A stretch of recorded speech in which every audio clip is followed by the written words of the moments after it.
Assalamualaikum warahmatullahi wabarakatuh. Kami dari kelompok 5 akan menjelaskan materi tentang fikih zakat. Izinkan saya untuk memperkenalkan nama-nama dari kelompok kami.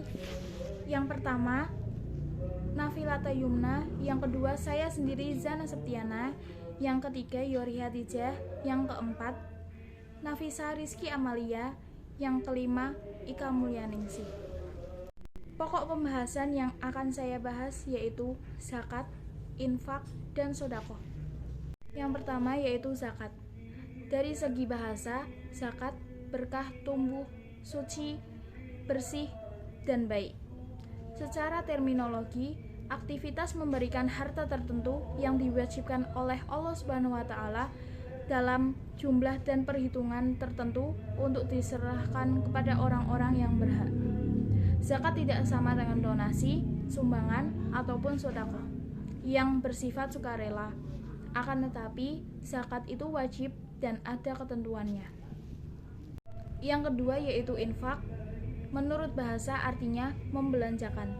Menurut terminologi, infak ialah mengeluarkan harta karena taat dan patuh kepada Allah Subhanahu wa taala, dan menurut kebiasaan yaitu untuk memenuhi kebutuhan. Infak ada dua macam. Yang pertama, infak wajib, terdiri dari zakat dan nazar. Nazar adalah sumpah atau janji melakukan sesuatu di masa yang akan datang. Apabila nazar tidak dilakukan, maka akan berdosa. Yang kedua, infak sunnah. Infak yang dilakukan oleh seorang muslim untuk mencari ridha Allah Subhanahu wa taala. Baik, saya akan menjelaskan mengenai sodakoh. Sodakoh adalah segala pemberian atau kegiatan untuk mengharapkan pahala dari Allah Subhanahu wa Ta'ala. Sodakoh memiliki dimensi yang lebih luas dari infak, karena sodakoh memiliki 3 pengertian utama, yaitu yang pertama, sodakoh merupakan pemberian kepada fakir miskin tanpa mengharapkan imbalan, atau biasa disebut juga dengan az-zuhaili. Sodakoh bersifat sunnah. Yang kedua yaitu sodakoh dapat berupa zakat, karena dalam beberapa teks dalam Al-Quran dan Al-Hadis yang tertulis dengan sodakoh, padahal di sini yang dimaksudkan adalah zakat. Yang ketiga yaitu sodakoh adalah sesuatu yang ma'ruf, atau dalam kata lain benar dalam pandangan syariah. Pengertian ini yang membuat definisi atas sodakoh menjadi lebih luas. Dalam hal ini juga sesuai dengan hadis Nabi Muhammad SAW yang berbunyi, setiap kebajikan adalah sodakoh. Hadis riwayat Muslim. Dari ketiga pengertian di atas, maka sodakoh memiliki dimensi yang sangat luas. Tidak hanya berdimensi memberikan keuntungan bagi diri sendiri, juga memberikan keuntungan bagi orang lain. Manfaat dari adanya infak dan sodakoh. Yang pertama yaitu mencegah datangnya bala atau kesulitan. Yang kedua yaitu memelihara harta dari hal-hal yang tidak diinginkan. Yang ketiga yaitu mengharapkan keberkahan harta yang dimiliki. Walaupun zakat merupakan dimensi yang paling sempit dari infak dan sodakoh, namun mengikat setiap muslim. Oleh sebab itu, para ahli fikih biasa menyebutkan zakat sebagai infak wajib dan infak sebagai sodakoh tatawu atau sodakoh sunnah. Pembahasan yang pertama yaitu perbedaan dan persamaan zakat dan dengan pajak. Yang kedua, sumber hukum zakat. Yang ketiga, syarat dan wajib zakat. Dan yang keempat, jenis zakat. Selanjutnya adalah perbedaan antara pajak dan zakat. Yang pertama, zakat merupakan manifestasi ketaatan umat terhadap perintah Allah Subhanahu wa taala dan Rasulullah Shallallahu alaihi wasallam. Sedangkan pajak merupakan kekuatan seseorang warga negara kepada pemimpinnya, ulil amri. Zakat telah ditentukan kadarnya di dalam Al-Quran dan hadis, sedangkan pajak dibentuk oleh hukum negara. Zakat hanya dikeluarkan oleh kaum muslimin, sedangkan pajak dikeluarkan oleh setiap warga negara tanpa memandang apa agama dan keyakinannya. Zakat berlaku bagi setiap muslim yang telah mencapai nisab tanpa memandang di negara mana ia tinggal.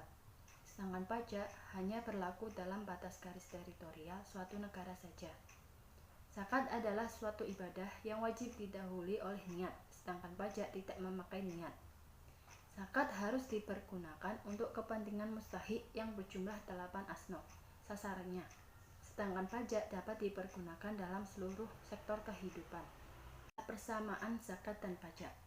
Yang pertama, bersifat wajib mengikat atas harta yang ditentukan dan ada sanksi jika mengabaikannya.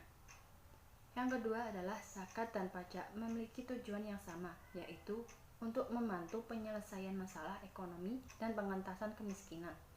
Yang ketiga, zakat dan pajak dikelola oleh negara. Dan yang keempat, zakat dan pajak harus disetorkan kepada lembaga resmi agar tercapai optimalisasi penggalangan dana maupun penyalurannya. Dan yang terakhir adalah tidak ada janji akan memperoleh imbalan materi tertentu di dunia. Sumber hukum zakat. Dalam Quran surat ke-9 ayat 103, ambillah zakat dari sebagian harta mereka dengan zakat itu. Kamu membersihkan dan menyucikan mereka, dan berdoalah untuk mereka. Sesungguhnya doa kamu itu menjadi ketentraman jiwa bagi mereka, dan Allah Maha mendengar lagi Maha mengetahui.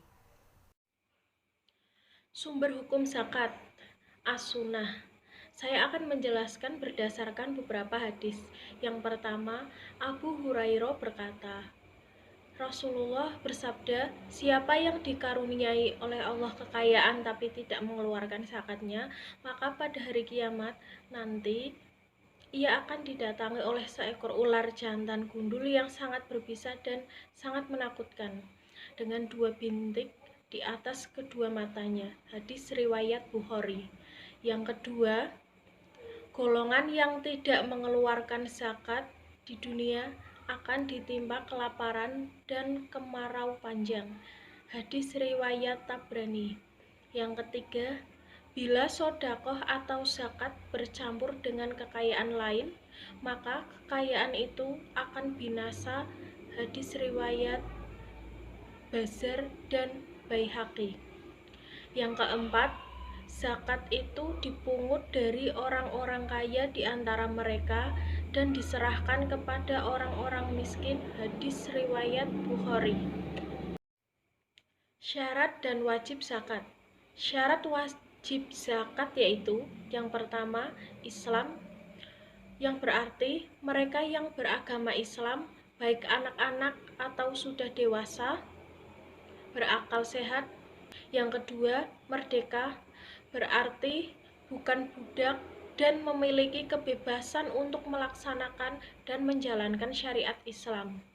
Yang ketiga, memiliki 1 nisab dari salah satu jenis harta yang wajib dikenakan zakat dan cukup haul. Syarat harta kekayaan yang wajib dizakatkan. Yang pertama, halal. Harta tersebut harus didapatkan dengan cara yang baik dan halal sesuai dengan tuntunan syariah. Harta yang haram, baik karena zatnya maupun cara perolehan dalam artian diperoleh dengan cara yang dilarang oleh Allah dan Rasul-Nya, bukan objek zakat. Allah tidak akan menerima zakat dari harta yang haram, seperti yang ada pada hadis riwayat Huzaimah dan Ibnu Hibban, disahihkan oleh Imam Hakim. Barang siapa mengumpulkan harta dari jalan haram, lalu dia menyedekahkannya, maka dia tidak mendapatkan pahala, bahkan mendapatkan dosa. Yang kedua, milik penuh. Milik penuh berarti kepemilikan di sini berupa hak untuk penyimpanan, pemakaian, dan pengelolaan yang diberikan Allah SWT kepada manusia dan di dalamnya tidak ada hak orang lain. Syarat harta kekayaan yang wajib dizakatkan. Selanjutnya, yang nomor 3 yaitu berkembang. Menurut ahli fikih harta yang berkembang secara terminologi berarti harta tersebut bertambah. Tetapi menurut istilah, bertambah itu dibagi menjadi 2, yaitu bertambah secara nyata dan bertambah tidak secara nyata. Bertambah secara nyata merupakan bertambahnya harta tersebut akibat keuntungan atau pendapatan dari pendayagunaan aset. Misalnya melalui perdagangan, investasi, dan sejenisnya. Sedangkan bertambah tidak secara nyata adalah kekayaan itu berpotensi berkembang baik saat berada di tangan pemiliknya.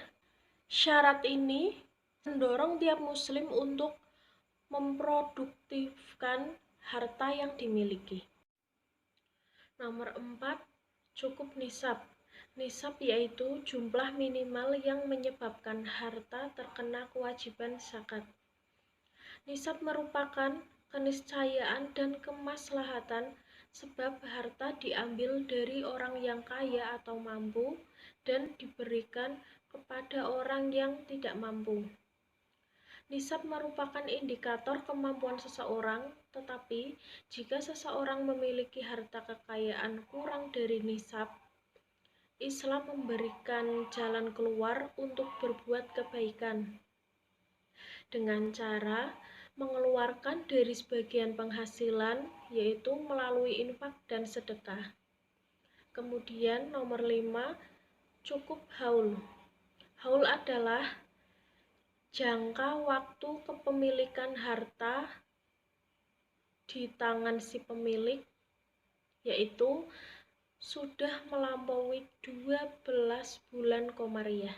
Zakat fitrah adalah zakat yang diwajibkan untuk setiap muslim setelah terbenamnya matahari hingga akhir bulan Ramadan.